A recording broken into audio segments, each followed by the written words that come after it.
Bahasa Indonesia dan bahasa Melayu adalah dua bahasa yang sangat erat hubungannya, tidak hanya dalam aspek linguistik, tetapi juga dari segi sejarah dan budaya. Bahasa Arab adalah salah satu yang banyak mempengaruhi bahasa Indonesia dan Melayu. Dalam video ini kita akan membahas beberapa kata yang memiliki kesamaan dalam bahasa Indonesia, Melayu dan Arab. Mari kita mulai.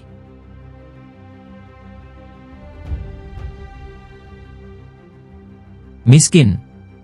Dalam bahasa Arab ditulis, miskin, memiliki makna yang sama dalam bahasa Indonesia dan Melayu, yang artinya, kondisi kekurangan atau tidak memiliki cukup uang, harta, atau sumber daya, untuk memenuhi kebutuhan dasar seperti makanan, pakaian, dan tempat tinggal.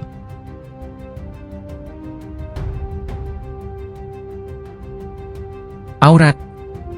Dalam bahasa Arab ditulis, auroh, memiliki makna yang sama dalam bahasa Indonesia dan Melayu, yang artinya, bagian tubuh yang wajib ditutupi oleh seseorang sesuai syariat Islam, karena dianggap sebagai hal yang harus dijaga kehormatannya.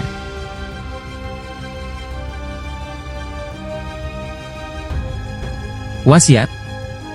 Dalam bahasa Arab ditulis, wasiah, memiliki makna yang sama dalam bahasa Indonesia dan Melayu, yang artinya, pesan, nasihat, atau amanat, yang disampaikan seseorang kepada orang lain, seringkali berisi hal-hal penting yang ingin dilakukan atau diingat setelah ia tiada.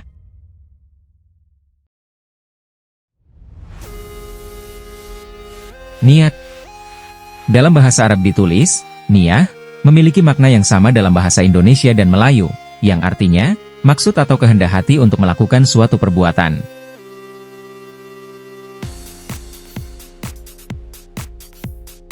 Ibadah. Dalam bahasa Arab ditulis, ibadah, memiliki makna yang sama dalam bahasa Indonesia dan Melayu, yang artinya, menghamba, menyembah, atau mengabdi.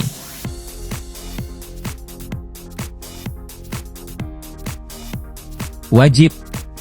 Dalam bahasa Arab ditulis, wajib, memiliki makna yang sama dalam bahasa Indonesia dan Melayu, yang artinya, sesuatu yang harus dilakukan atau dipenuhi, tidak boleh diabaikan.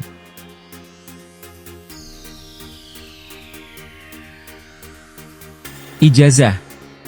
Dalam bahasa Arab ditulis, ijazah, memiliki makna yang sama dalam bahasa Indonesia dan Melayu, yang artinya, izin atau persetujuan, sertifikat atau pengakuan, dan surat atau dokumen resmi, yang dikeluarkan oleh lembaga pendidikan atau institusi yang menyatakan, bahwa seseorang telah menyelesaikan suatu program pendidikan atau pelatihan.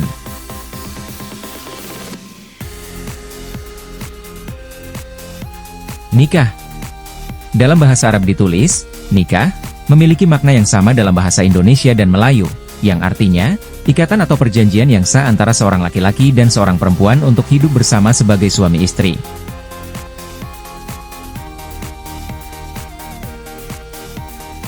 Nasihat. Dalam bahasa Arab ditulis, nasihah, memiliki makna yang sama dalam bahasa Indonesia dan Melayu, yang artinya, saran, pesan, atau peringatan yang diberikan seseorang, kepada orang lain dengan tujuan agar orang tersebut, melakukan hal yang benar atau menghindari kesalahan.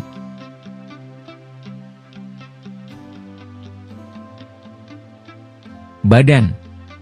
Dalam bahasa Arab ditulis, badan, memiliki makna yang sama dalam bahasa Indonesia dan Melayu, yang artinya, tubuh manusia atau makhluk hidup secara keseluruhan, termasuk organ-organ, tulang, kulit, dan bagian fisik lainnya.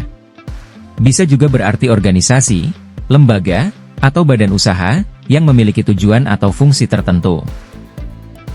Sekian untuk video kali ini.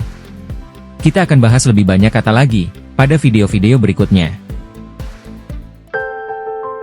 Kamus Bahasa Melayu Nusantara, atau Melayu Indonesia, disusun oleh tim pakar bahasa dari pemerintah Indonesia, Kerajaan Malaysia, dan Kerajaan Brunei Darussalam, yang tergabung dalam MABIM, Majelis Bahasa Brunei Indonesia Malaysia.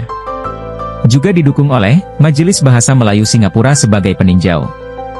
Di samping itu, Kamus Bahasa Melayu Nusantara, atau Melayu Indonesia, juga menyerap kata-kata dari bahasa Melayu Thailand Selatan, Melayu Filipina Selatan, Melayu Champa Kamboja, Melayu Myanmar, Melayu Laos, Melayu Vietnam. Ayo bantu like, komen dan share video ini, juga jangan lupa subscribe channel Bahasa dan Budaya ASEAN atau BABA, dalam rangka memperkuat kebersamaan bangsa-bangsa ASEAN dan menyambut kejayaan masyarakat ekonomi ASEAN atau EMEA. Negara-negara ASEAN harus akur, supaya ekonomi makmur. Terima kasih.